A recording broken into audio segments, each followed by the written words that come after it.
Next on Currents News, the one-year period begins today when any adult survivor of child sexual abuse can sue an abuser or institution, no matter how long ago the abuse took place. Jail guards on duty the night of Jeffrey Epstein's death were apparently sleeping on the job. New details tonight. One woman and her group fighting to make New York City's streets safe after losing her niece to a traffic crash. I'm Emily Drooby, and that story is ahead. Plus, a match made in heaven. One Christian couple has been together nearly 70 years, and they've been matching outfits for just as long. The news starts right now.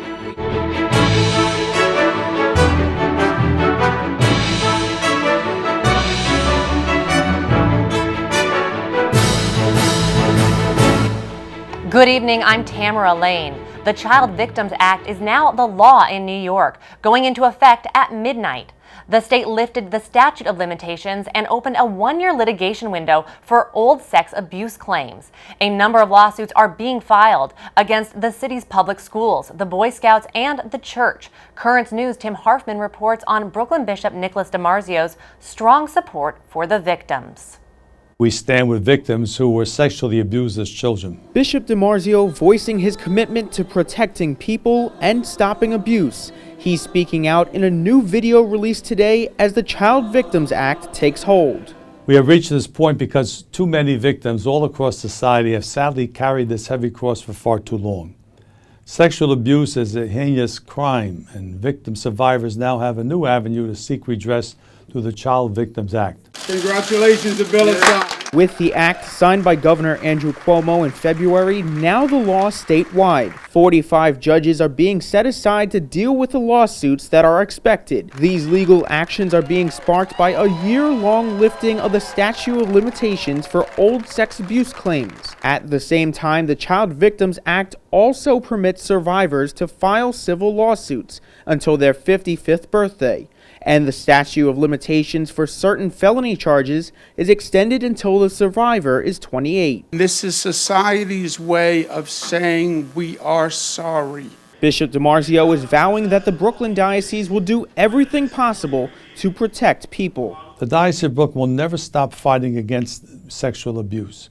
We will never stop supporting those who need healing and will forever work to restore the faith of those whom we have failed. The bishop was one of the first Catholic leaders in the country to establish a special program that puts survivors first. Our independent reconciliation and compensation program has settled nearly 500 victim cases. And our hope and intention is to continue the RCP. Our various support groups and our yearly Mass of Healing and Hope highlight our commitment. To date, the diocese has paid over $90 million in settlements through the Independent Reconciliation and Compensation Program. The IRCP is an important alternative for survivors who find it a better option than getting involved in a lawsuit and court. Anyone who was abused by a priest, employee, or volunteer, I'm sorry that a member of our church whom you trusted became the source of pain and anguish. You should know that the Diocese of Brooklyn has instituted the most aggressive policies to prevent any future abuse and to protect children. The Brooklyn Diocese has instituted significant programs to prevent future abuse and protect children, including a zero-tolerance policy that permanently removes from ministry any clergy member credibly accused of abuse. Tim Harfman, Currents News. The Diocese of Brooklyn is announcing the conclusion of several investigations involving 4 priests who were recently accused of sexual abuse during the 1970s. These case determinations were made by the Diocesan Review Board team of independent lay professionals. Both Father Charles White and Father Hugh Brine have been removed from public ministry when the board decided allegations against them were credible. Accusations against both Father Joseph Nolan and Father William Wythe were not found to be credible. The Brooklyn Diocesan Review Board is made up of law enforcement officers, lawyers with experience in family law and child abuse, plus healthcare and mental health professionals. Its current chairperson is Joseph Esposito, the retired NYPD Chief of Department. He explains how the Review Board works in a new video published by the Diocese of Brooklyn. I'm Joe Esposito. I am the chairperson for the Brooklyn Queens Diocese Review Board on Clergy Misconduct. I was asked to join the board when I retired from the NYPD back in 2013. The way the review board works is an allegation will come into the reporting line. When that report comes in, a notification will be made to the DA's office that's of concern, either Brooklyn or Queens. It's also a notification is made to the NYPD Special Victims Squad. If in fact they pass on the case, then the board will direct our investigators to do a thorough investigation on the allegation. That investigative service will come and update us periodically at our meetings. We will give direction to the investigator if we see a need for a further investigation. When the investigation is done, the investigator will come and give us a whole synopsis of the case, how many interviews they've done, evidence that they have found. The case will be presented to the board. The board will make a vote on it, and we basically will find either the allegation substantiated or unsubstantiated. When we make that determination, we draft a letter to the diocese, and ultimately the findings go to the Vatican. There are 9 members on the board, myself being the chairperson, and on that board you have people with a lot of experience. We have a fellow who is retired from the NYPD. He currently sits on the New York City Civilian Complaint Review Board. We have psychologists. We have a victim who's also an attorney. We have 2 other attorneys. We have a pastor. We have a social worker who runs a program that deals with offenders, sex offenders. So we run the gamut. We have I think, a very comprehensive group that brings a lot of aspects into the board, a lot of different views and opinions into the board. So we have a very robust board, I think, that does a very good job. I've been on the board for the past 6 years. 2013 I came on, and since that time the bishop has never not followed the recommendations of the board. The message to the victims that I would have would be that we hear you, we love you, we have compassion for you, and we'll do everything we can to see to it that you get justice and relief in this horrible situation. And again, if I can get one message across to the people of this diocese, is that this board is independent, very thorough, and we have the best interest of all as our main concern. The Diocesan Review Board follows the guidelines that the U.S. Conference of Catholic Bishops established in the Dallas Charter. Written in 2002, the Charter is highly regarded for protecting children and young people and for preventing sexual abuse. Some of the measures include creating the Office of Victim Assistance to help individuals who come forward with allegations of abuse. The office provides counseling, referrals for therapy, and other important resources. Every employee of the Brooklyn Diocese, including students, undergoes mandatory training designed to spot the signs of abuse and how to stop it. Bishop DIMARZIO meets with survivors to listen to them carefully. One result of those talks is the Hope and Healing Mass. To contact the diocese toll-free and confidential sexual abuse reporting line, dial 888-634-4499. And for more information, go to the Diocese of Brooklyn's website, dioceseofbrooklyn.org, and click on Clergy Sexual Abuse Crisis Response. New details are emerging from the Metropolitan Correction Center in New York. The 2 guards at the prison where Jeffrey Epstein allegedly committed suicide were apparently asleep on duty. The correction officers have been placed on leave and are accused of falsifying records according to reports. The MCC's warden has also been reassigned while the investigation continues. An update tonight on the mass shooting in Dayton. There's new video out as police piece together the footsteps of the suspect in the gun violence that left 9 people dead. Ryan Young reports. This new surveillance video released by Dayton police painting a haunting timeline of how quickly a killer shot 26 people in just 32 seconds. 9 of them died. This was the next big, I think, chunk of the investigation that we felt comfortable of releasing because we have a high level of confidence it's accurate in terms of time frame and location and activity. Authorities say the killer's night began shortly after 11 p.m., going to Blind Bob's bar with his sister Megan Betts and a friend. Next, you can see him here at 12:14 a.m., leaving the 2 before heading to another bar, Ned Pepper's. About 30 minutes later, the shooter leaves the venue, even walking by a police vehicle. He was aware of where they were. or you think it had to seen him. At 12:46 a.m., the killer goes to his car. Authorities say he changed his clothes and grabs his assault rifle, next waiting behind a stretch of bars for 9 minutes. I don't think he could have put that weapon in its fully built out state in that backpack and not have it sticking out. I think that's part of the explanation for the 9 minutes, right? Right, and that's noticing the fact that the backpack was appeared to be weighed down, so it's safe to say it was probably in the backpack. Surveillance cameras catch the shooter then walking down an alley. Shortly after 1 a.m., the nightmare begins. The killer opens fire with a weapon of war. Police quickly responding to the scene, shooting and killing the gunman quickly. But in those 32 seconds, he managed to fire 41 bullets, hitting 26 people, 9 of them fatally, including his sister. The evidence has been debated in both directions with individuals in our organization intimately familiar with the evidence. Whether that was intentional or not, I think it's inconclusive. Authorities say the killer was communicating with his sister in the hour before the massacre through a phone call and text messages. We don't see anyone assisting him in committing this horrendous crime. Some follow-up investigation seems to strongly suggest that his companion had no idea what he was going to do, nor did he have any knowledge of the weapons that were in the trunk of that vehicle.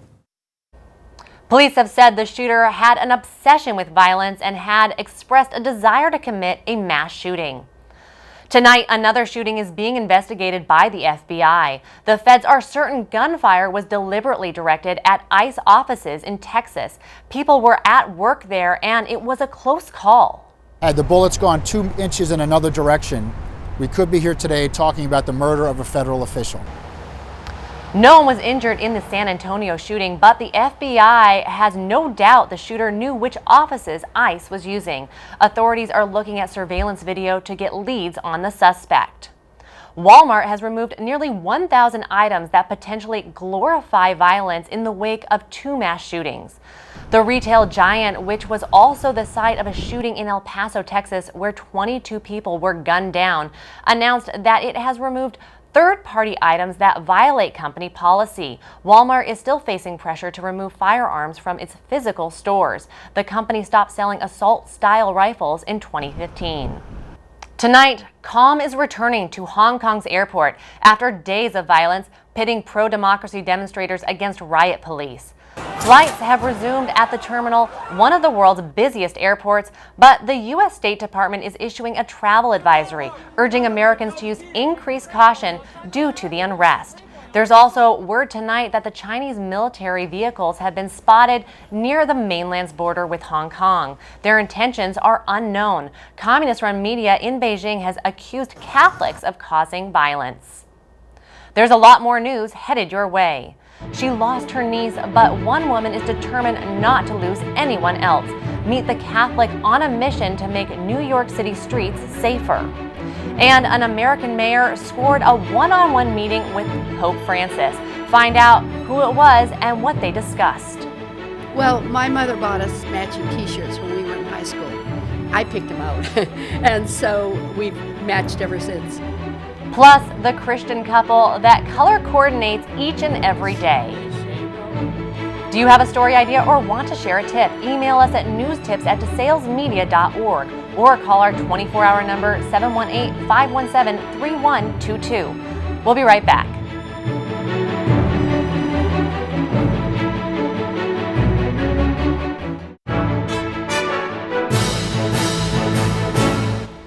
Tonight, we have the powerful story of a Catholic woman and her fight for safe streets in New York City. Currents News' Emily Drooby reports on the inspiration that started her mission. On Utopia Parkway in Whitestone, Queens, there's a plaque honoring Madeline Sershin.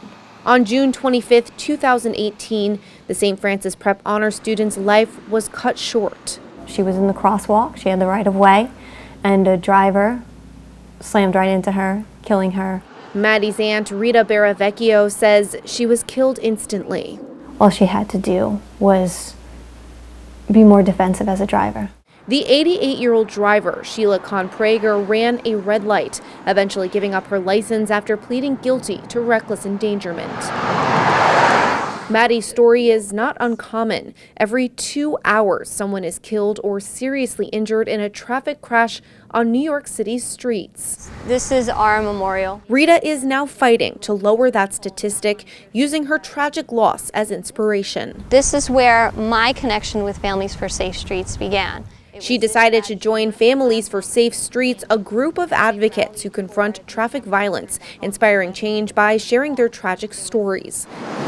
Like member Raul Ampuero, he joined the group just days after losing his 9-year-old son Giovanni to a traffic crash. This is a really bad epidemic. We're trying to do something that I think is the right thing to do, which is just save lives. At least if I know that I save at least one life, I could die in peace. The group has had an impact, helping to lower New York's citywide speed limit to 25 miles per hour and having a major hand in recently signed legislation allowing speed cameras in school zones. The group also provides support. Families for Safe Streets has a resource guide on their website for people who have been recently injured or families who are dealing with the loss of a loved one to a traffic crash. You just click on the resource guide tab, and there's all different types of information that you need, like the 5 most important things you need to know after a crash and how to deal with the NYPD investigation. This is Maddie and her siblings. For Rita, the group has become a way to inspire much needed change. We need to change this culture. It's too reckless, and people are taking other people's lives. A way to prevent other families from having to go through a similar experience. You know, I always say my family's living a nightmare that we'll never wake up from. And if we can prevent another family from living this nightmare, then we're doing good. We're doing something for Maddie. In a way to keep Maddie's spirit alive. In Whitestone, Emily Drooby, Currents News. Over to news out of Los Angeles. We are learning tonight that the mayor of the city, Eric Garcetti, met with Pope Francis last week. It may have been a closed-door meeting, but Garcetti says that the issues they spoke about will shape the future. The pair talked about climate change, poverty, and immigration. In a statement, Garcetti said he was moved by the chance to speak with the Pope about their mutual work to save the planet. Still to come on Currents News, stories you can't read anywhere else. This week in the tablet, a special report on self-care Catholicism. It's a thing. We have the details before the paper arrives on your doorstep. And a love story that's rooted in faith and fashion. Is the secret to a happy life letting your wife pick out your clothes? We'll be right back.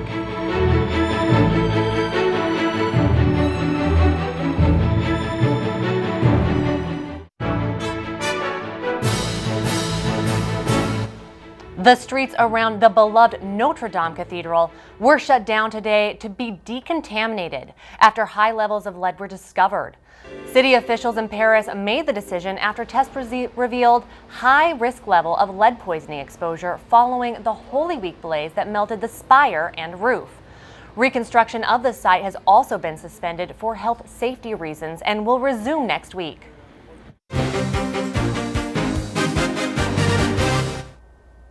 Get a hold of this week's tablet and take a breath. There's a great centerfold spread about self-care Catholicism, and it's good for the soul and the body. Also, a brazen break-in at a Queens church is being used to help the parish. Editor-in-Chief Jorge Dominguez joins us now to give us a preview of what you can only find in the tablet. Jorge, thank you for joining me. Thank you, Tamara. So tell me about this idea, self-care Catholicism. You had 2 reporters working on this. What's the story about? That was exactly my question when they came to me, Melissa Enaje and Alison Escobar, the 2 reporters came to me to say that they wanted to do that, and I say, no, Catholicism is not a self-care technique, it's a faith. You have to you have to save your soul. This is more important than that. They say, no, we are not talking about that. We are talking about how our faith is present in all our aspects of our life. So they talk with a psychologist, a Catholic psychologist, a priest, and a Catholic yoga teacher to talk about mental health, spiritual health, and physical health. It's a very interesting story. You have to read it. Well, it's something you probably need when there's tough times, kind of like the next story that you have on your front page, the brazen break-in at Holy Child Jesus Church. It's on the tablet's front page. Auxiliary Bishop Octavio Cisneros is using the incident to help the parish. What is he doing? Well, yes, it was a very scary situation. I was there. Bishop Cisneros explained to me in detail what happened. There was an intruder, and he got into the church, and he got into the rectory. But when he got into the rectory, the alarm went off, and he escaped. But I mean, those kind of situations are very, very dangerous, and we have to take care of that. Of course, the parish at that point was raising funds to buy cameras for, to improve security in the parish. So this happened exactly at the moment when, they were trying to put the cameras to have a little more security. This is a very important issue, and I hope that we can use this bad situation to do some good, to get the funds that they need in the parish to put the cameras on. Well, unfortunate, but like you said, hopefully they can get some good out of this. Editor-in-Chief of the Tablet, Jorge Dominguez, thank you so much for joining me. Thank you. The Tablet needs your support to ensure that Catholic journalism will thrive well into the future. You can do so by subscribing to the Tablet so that it comes right to your mailbox. You'll save up to 55% by having it delivered to your home versus paying for it at church. Go to the website thetablet.org/home55 or call 877-883-8356. And the Tablet has a brand new page called Our Diocesan Family, where you can share your pictures of recent baptisms, Holy Communions, confirmations, marriage, all the joyous sacraments. For more details and to submit your photos, go to thetablet.org/Our Diocesan Family. Your picture may be published in an upcoming issue of the newspaper. Finally, tonight, meet a match made in heaven. A Christian couple has been together for close to 7 decades, and all you need to do is look at them to understand why. They've been matching their wardrobes for their entire lives, perfectly in tune with one another. Dina Copper has the story.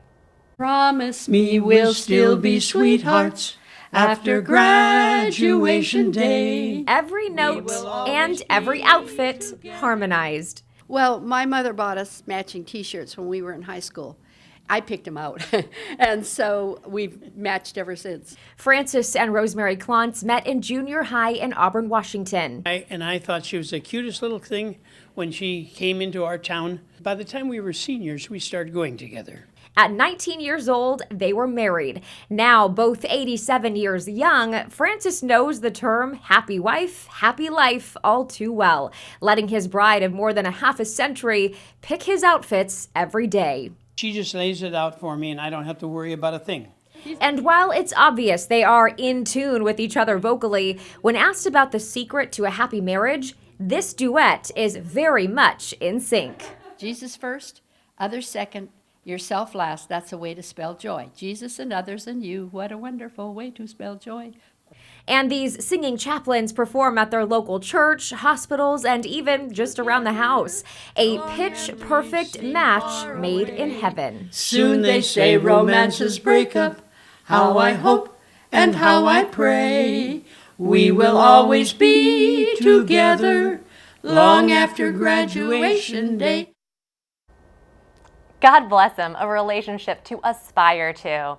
That is Currents News. I'm TAMARA LAINE. Thank you for joining us because we are putting your faith in the news. Hope to see you again next time.